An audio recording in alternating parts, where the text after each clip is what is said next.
And the owner of Rangers absolutely could dominate and dictate what happened in the front page to the back page. Yep. So you had that fantastic situation where, if he was going into a game, there was the puffed out chest, we'll be able to do it. Of course, I would have had a puffed out chest if I had Mark Hateley playing for me, Ali McCoist and Mo Johnston, because they'd have Mo Johnston's an interesting one with him as well. Well, that's the point. He deserves great credit for that. When he came up and I said to him, listen, David Murray, there are people in life, and this is probably the one thing that I have tremendous respect for Graeme Souness is on Sunday night I said to him, there are people who are guilty of tokenism right across the board.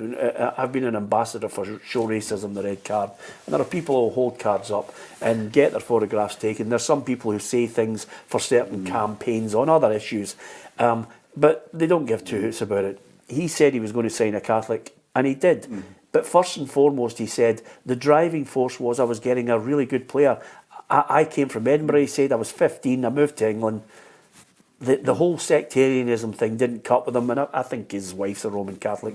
It didn't really resonate with him, this whole divide, and that's to his credit, Andrew. That's to his credit, immensely to his credit, and David Murray's credit, that they changed that policy, whatever they say about unwritten policy or whatever. They didn't sign high-profile Catholics, and that changed. And since then, we've had Catholic managers, we've had Catholic Rangers captains. It's completely changed. For a spell in the last decade, Rangers had far more Catholics playing for them than Celtic, if that matters to you, which it doesn't matter, but I just mean in terms of the way that shows how the dynamic changed, and that all came from the Graeme Souness era. Yes. I find that, see, the interest, I didn't really know him because I wasn't on the football beat when he was in his pomp, but I actually got a 1-to-1 with him couple of years ago, and it was about, really, he was doing that Deborah thing, the charity, the skin disease. Yeah, that's right. And I ended up doing the whole interview about that rather than about football, because that stuff was just so powerful. Yes. Yeah. It was just like the woman and it just blew away my preconceptions about him. Like, the woman said that, I mean, the story's now famous that he got involved with Deborah because there was a young girl on the screen and he was at a dinner and he went to the Scottish chief executive, yes, that girl and all that, and she need any help? And the next day she says, I got a cheque from £60,000 from him. And she said, she phoned him up and said, what's the score here? He said, I was doing something for he named the betting company. He said, I've been doing a series of adverts for them, and they sent me that cheque. He says, I've just turned it round and given it to you. And he was not wanting to talk about that. He was talking about sort of giving back, and he was talking about regrets, and he was talking about vulnerabilities. Because remember, he's a very vulnerable guy. This is a guy that had heart surgery, and this guy's looked into the abyss. I know. Your interview with him was different from mine, because in 1989, when he signed Maurice Johnston, 10 years later, I was at SDV and I phoned him up and said, look, it's the 10th anniversary, how do you fancy doing a wee piece with me? And he said, yeah, brand new. So I met him at the Art House, you remember, in Glasgow? So we went out for lunch and I said, look, you'll never believe it, I'll still get the newspaper from the Sunday Mail that morning when it breaks that you've signed Maurice Johnston.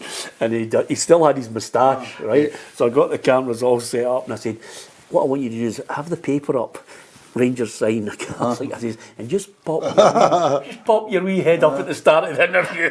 Did he do it? Oh, absolutely, because he thought, great for a noise up, you know. Oh, yeah. And then he talked about it. And even then, I think, rightly so. It was a shame that the first Catholic signing came with those circumstances, because there was a definite get it.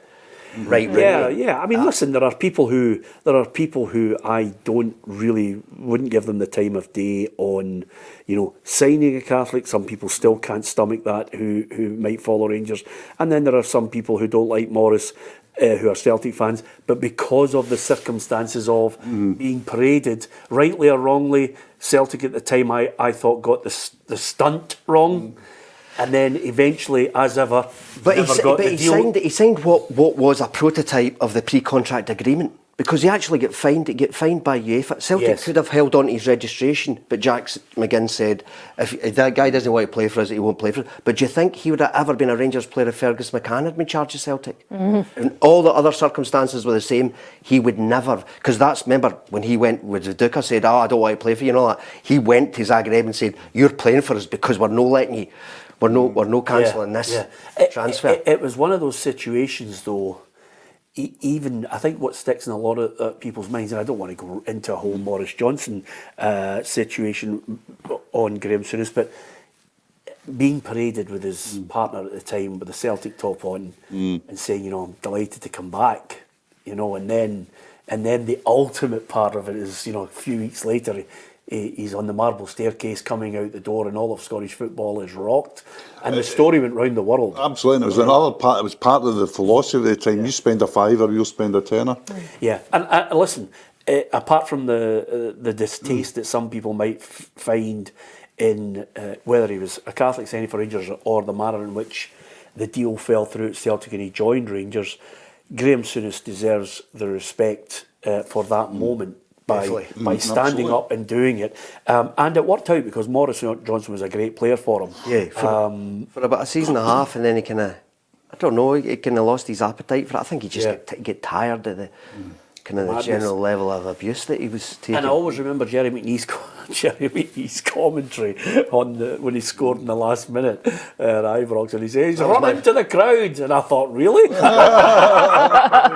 Have you? Is he still alive? That was my first game as a reporter for the Celtic View, so that set the tone for the 9 years that were to follow. It was all going great, I was up in that old press box. This isn't bad, they weren't expected to do anything. Oh no, and it's Maurice Johnstone of all people. Yeah, but listen, not only that, but he set off, and the last point on Graeme Souness, and I know we've spent a bit of time on it, but I think it's worthy of it because of the stature of the man. I did mention to him, I mentioned 3 players to him, three people in Scottish football that I thought it was worthy of mentioning to him, Hugh.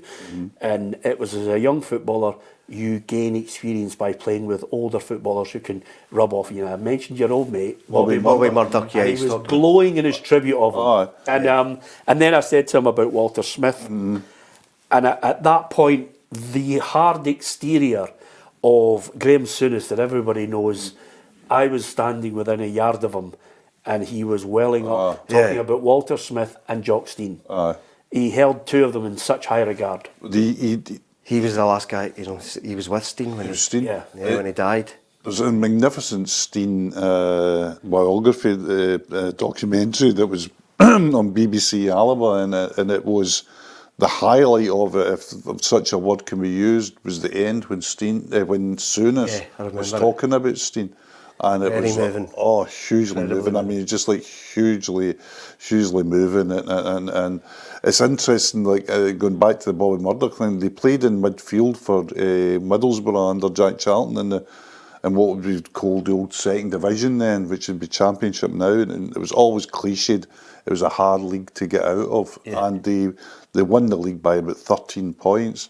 There's a great book, one of the greatest football books ever, I think, written by Eamon Dunphy, called Only a Game. Yeah. And he talks about going up to Middlesbrough and playing in a game against them in midfield. And he said it was just like astonishing, Murdoch and Souness. Can you imagine a young Souness with Murdoch in midfield? Yeah. Do you know the other thing though, Hugh, and I hate to pick you up on it, but it happens regularly on this programme. That's your catchphrase now. It's one of the greatest books ever written. He says that about each book that he reads every week. It's a funny thing that I must have a sort of like bypass on quality bypass. He hands me over the Cruyff book and goes, one of the greatest books ever written. Okay, then, right, fantastic. Then we move on to the next one. Jim Craig, Graeme Souness is also hugely complimentary about Jim Craig. Jim Craig used to give him a lift. As a really young boy, when he was like 14 and 15, he used to give him a lift in and out to training and stuff. Listen, if anything, his contribution to Scottish football, his contribution to football as a player was wonderful. He set the tone, certainly up here as a manager, and I think Graeme rightly should have been applauded, and he got a huge ovation. Yeah. It was a brilliant night to see him share a few memories with us, and he was good fun. And the last little line, which I think any football fan would absolutely love, when I said to him, you know, what was it like signing for Liverpool? He says the first week we just kept playing five-a-sides. He says there was no real tactics, nobody had spoken to me. He says, and I got to the first game, and he says we're 15 minutes before kick-off, and I said to Joe Fagan, Joe, nobody's actually spoke to me about what do I do here? You know, what do you want me to do? And he said, my God, son, he says, we've just signed you for £300,000. He says, and you can play. We signed you because you can play football. If I need to tell you what to do, we've signed a dud. You know, and that just summed it up perfectly. Get out there. There's 10 other great players alongside you. That dressing room though was. I once remembered I was doing the 100 great Scottish players for the Herald, and number turned into a really one of the greatest books ever. Became one of the greatest series ever done. Yeah. And it was Kenny Dalglish was number one. It was a purely subjective thing, of course. Law and Mackay and all that were in it. So they said to me, get somebody to talk about Kenny. So, a long story short, I got Ian Rush to talk about him. God bless him. And Rushy was brilliant on him, because he said, at first, that dressing suit, he said, I was frightened of them all. He said, after 2 weeks there, he says, Souness, Hansen and Dalglish ran the dressing room. Yeah. No coaches in it, no managers, they ran the dressing room. He said, and after 2 weeks, he says, I went to Bob Paisley, and said, these guys are kind of picking on me, I'm not fitting in, I'm really uncomfortable in that. And Paisley says, right, I'll find you another club. And Rushy went, what do you mean? He says, well, son, he says, if you think I'm going to get rid of Souness, and Hansen, and make you happy, another thing coming, he says, you either suck it up, or you don't. And he said things like, see, like the whole things, you know, there was great quotes about, Rush had said, being in Italy, he says, in Italy, it was like being in another country. Yeah. You know, all that stuff. Dalglish made all that up. Dalglish and Souness and Hansen made those quotes up and told him. He says, Rush, I never said anything like that. He says, I'm not saying I was the brightest guy in the world.